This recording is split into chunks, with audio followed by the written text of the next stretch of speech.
están con el rostro desconfiado, si me empiezan a fustigar, si me dicen que por qué no digo mejor la verdad, entonces ya me voy poniendo nervioso en la situación de imputado o también en la situación de abogado defensor, porque probablemente la pena va a ser elevada, me van a dar una lección.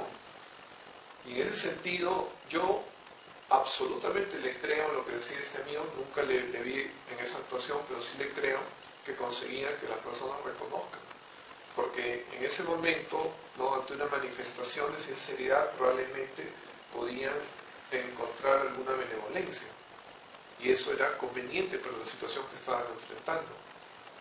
En ese sentido, el modelo inquisitivo, en una sociedad, ¿no?, abusiva, en una sociedad donde hay diferencias, donde unos se consideran más que otros, autoridades que no pueden ser engañadas, ¿no?, en realidad se prestaba para que se distorsione.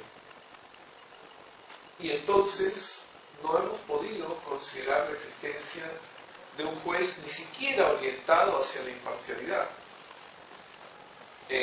Ante eso, un modelo adversarial de índole anglosajona aparecía como una solución, aparecía como una alternativa para mejorar la situación.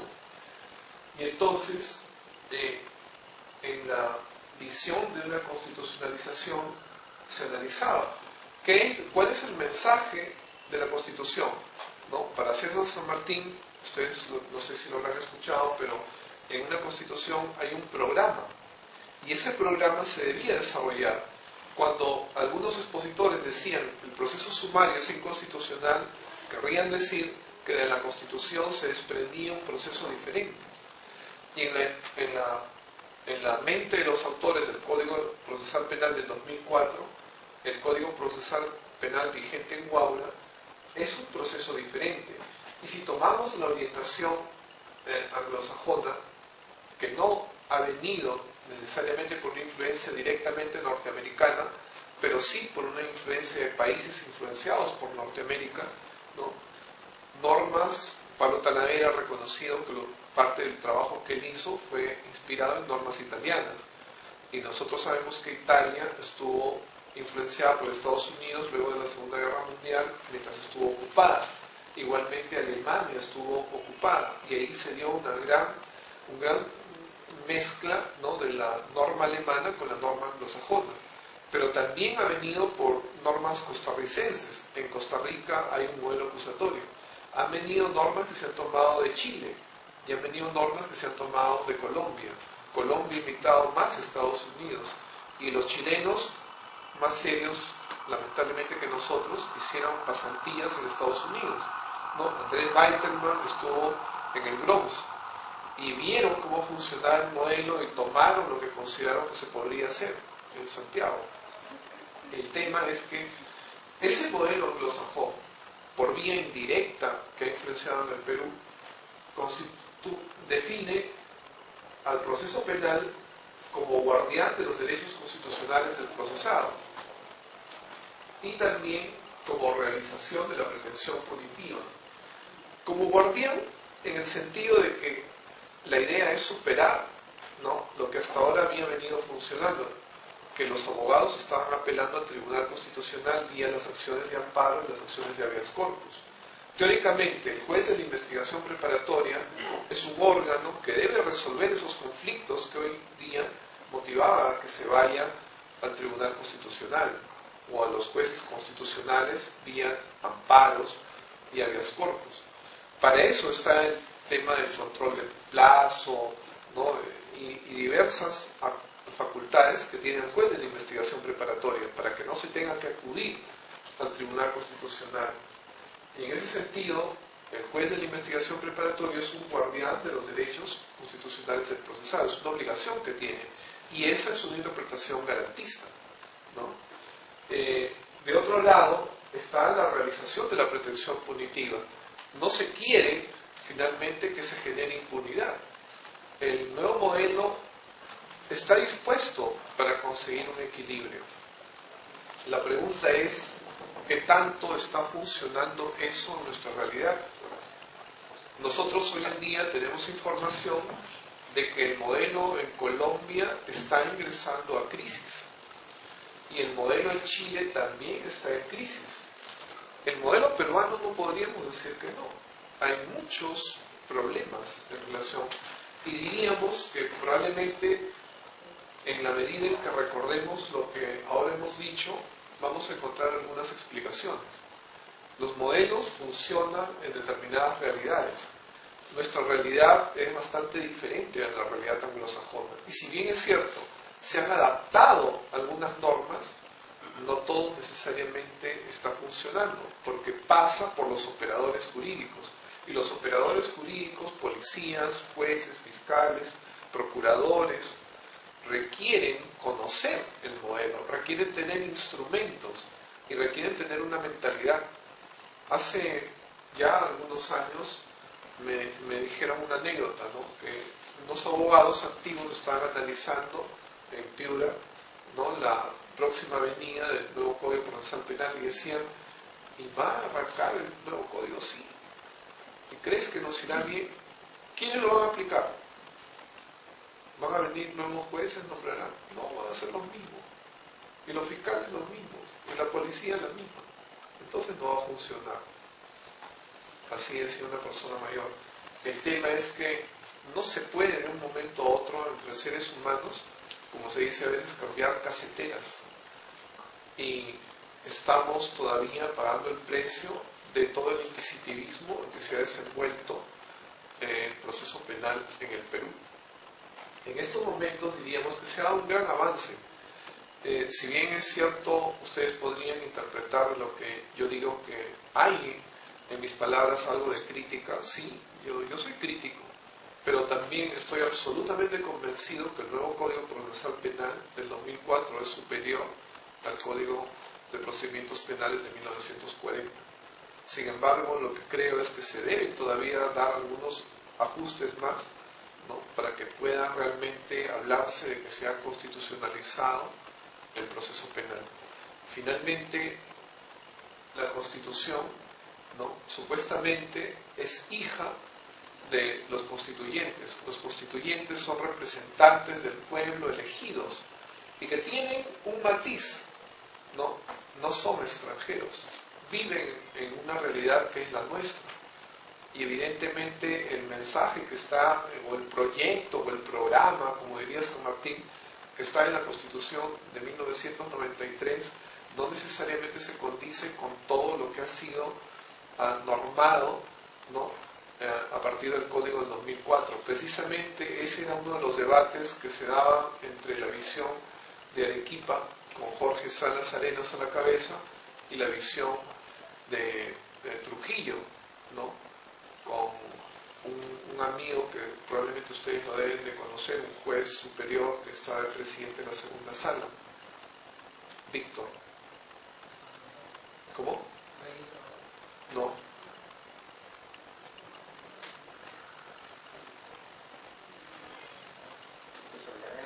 ¿Cómo?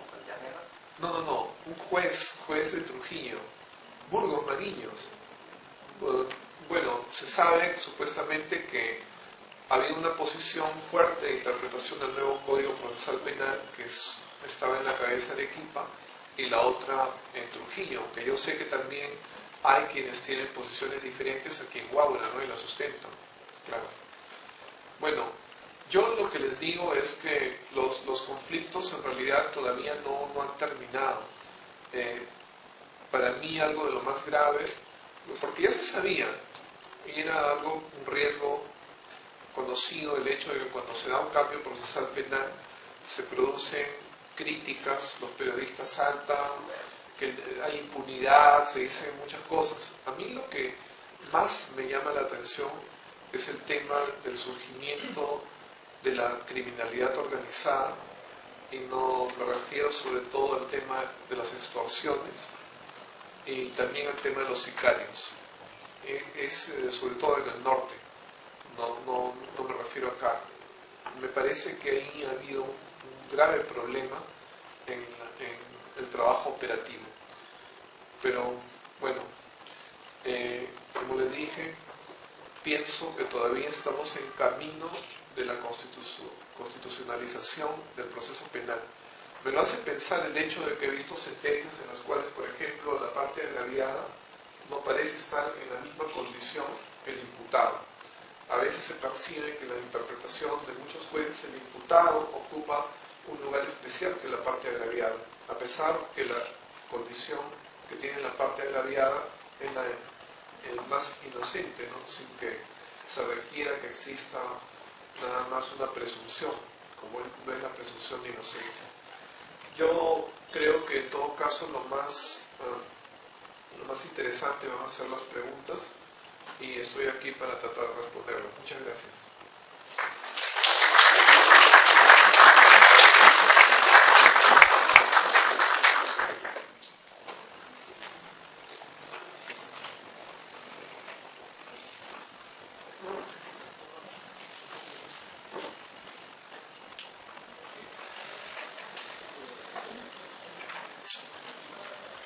Sí.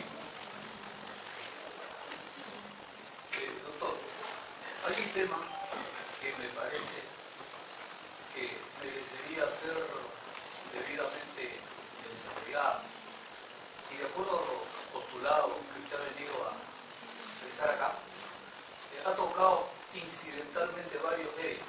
Ya. La Constitución pues dice que la justicia emana del pueblo y se administra a través del Poder Judicial.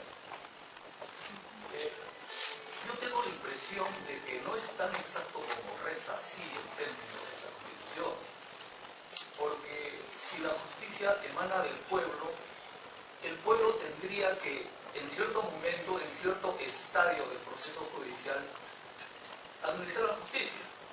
Resulta que un grupo de magistrados son los que a nombre del pueblo administran justicia. Usted también mencionó los jurados. Y a mí me parece que en esos casos sí, el pueblo es el que administra la justicia. Y los operadores judiciales se limitan a establecer el quantum de la pena, como el modelo norteamericano, ¿verdad? Exacto. 14 ciudadanos son los 12. que deciden ser culpables o inocentes. Y el juez se limita a darle la sanción correspondiente. Entonces, usted mencionaba, doctor, lo escuché con mucha atención, no usted, sino los que propugnaban ese tipo de justicia, que resultaba oneroso.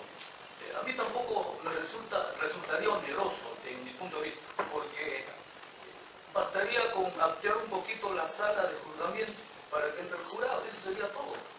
Ahora, al jurado también no se les paga, ¿no? Son ciudadanos que se les eligen, se les pone para administrar justicia.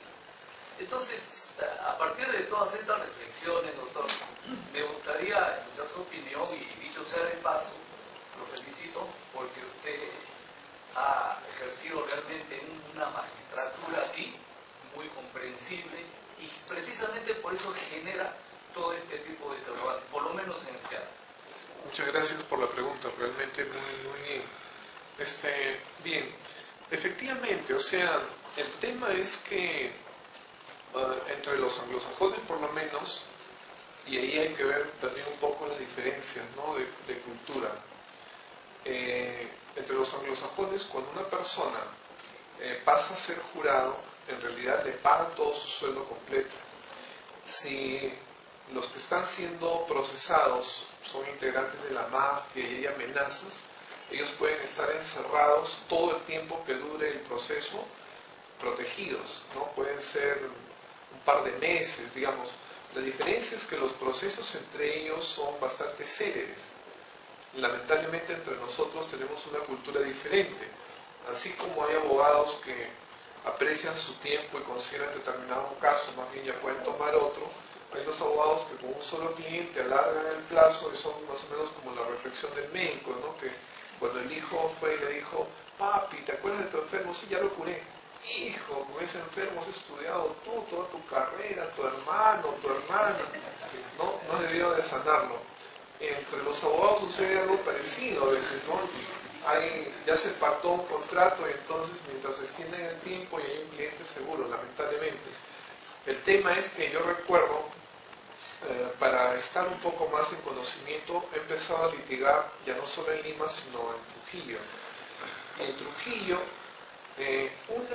Hay diligencias que parece increíble, pero uno que ya por la carga se prolongan y de repente llaman a audiencia dentro de 3 meses. En algunos casos mucho más, ya prácticamente de un año para otro, para que empiece nada más el proceso. Pero el tema es cuánto se dilatan. A veces se dilatan varios meses y se está jugando con eso. Desgraciadamente he visto que en algunos casos los jueces parece que lo hicieran a propósito, no sé con qué intención, de tal modo que las personas que tienen que acudir allí en realidad realizan un gasto y están perdiendo dinero. Si nosotros para cada una de esas audiencias tuviéramos que llamar a un jurado, tendríamos que resolverle muchos problemas de su relación común, porque evidentemente hay personas que tienen diferentes rutinas y van a dejar un vacío. Hay gente que lleva al colegio a sus hijos, hay gente que además no solamente tienen un trabajo, sino 2 trabajos para tratar de más o menos tener ingresos. Entonces sería bastante complicado por ese lado, ¿no?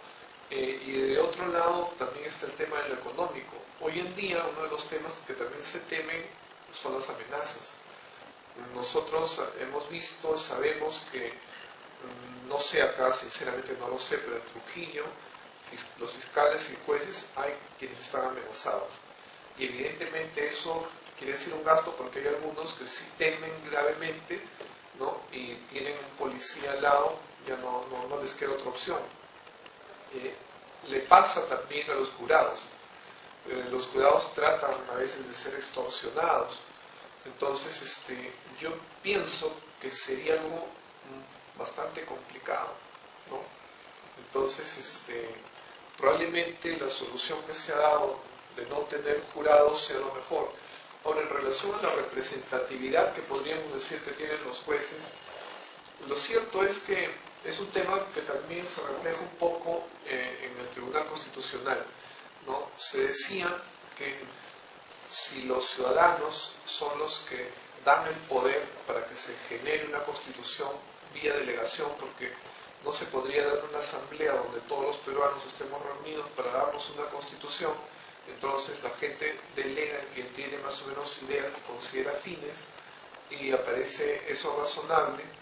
Entonces, digamos, como que se interpreta que el Tribunal Constitucional más bien estaría un poco siendo un retroceso en relación a esto, porque es un conjunto de personas que se erigen por encima de la Constitución, ya que la interpretan por encima de los constituyentes, que fue la Asamblea de los peruanos, delegados, ¿no?, reunidos.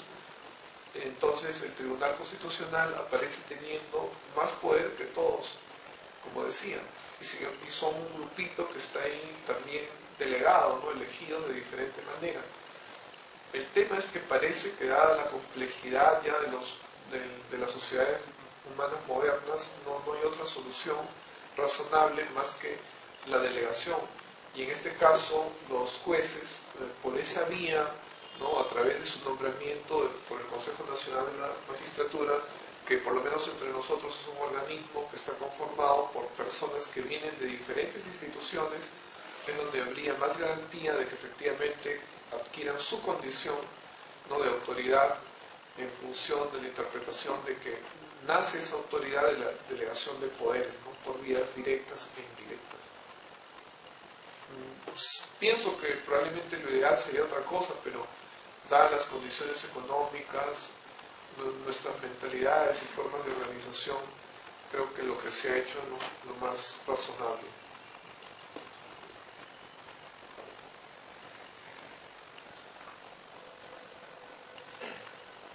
¿Alguna pregunta? Bueno, si no, les agradezco y será hasta otra oportunidad. Muchas gracias.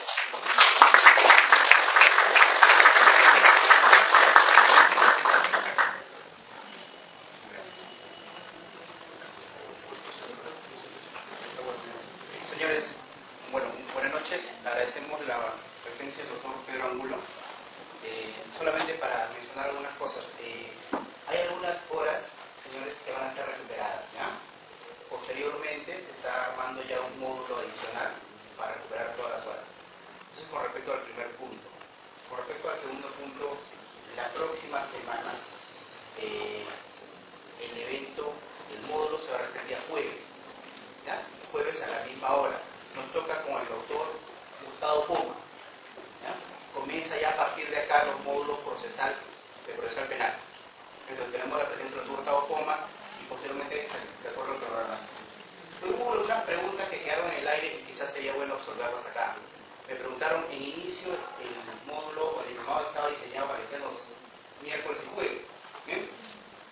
Lo que hemos hecho básicamente los miércoles y jueves era un módulo dividido en dos secciones, 2 horas y 2 horas. Pero lo que estamos haciendo, en teoría, es lanzar un solo día con las 4 horas puestas. Claro, hay algunas horas que van a ser recuperadas, como lo dije al inicio. Entonces, se va a jugar de esa manera.